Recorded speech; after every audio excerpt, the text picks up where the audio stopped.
第一式，兩手托天理三招。首先，我哋要知道兩手托天理三招嘅作用係乜嘢？扶正固本、疏通經絡，呢個係佢最重要嘅作用。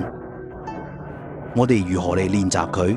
你睇，兩手，大家可以同我一齊下落嘅，十指交叉，沿住我哋腹中線配合吸氣，兩腿慢慢伸直到胸前，翻腕，抬頭。大家注意，呢次動作做嘅時候，主要係以仰頭為主，唔好挺肚仰頭，微挺。然後關鍵點嚟啦，展肩夾脊，眼睛睇前方，斜前下方，掌根用力，然後配合百會上頂，腳趾觸地，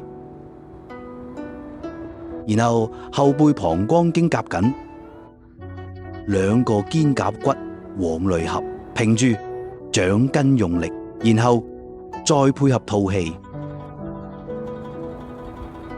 兩手意念，我哋自己勞宮穴合攏。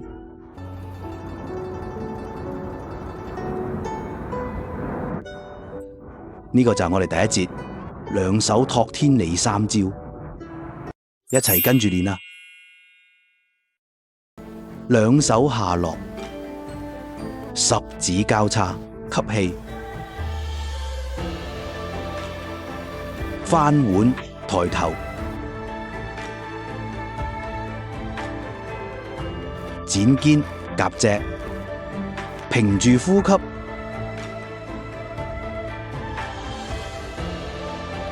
吐氣，放鬆，合抱，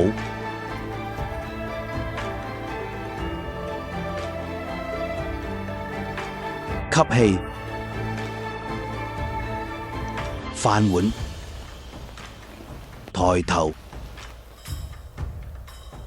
展肩夾脊，目視前方，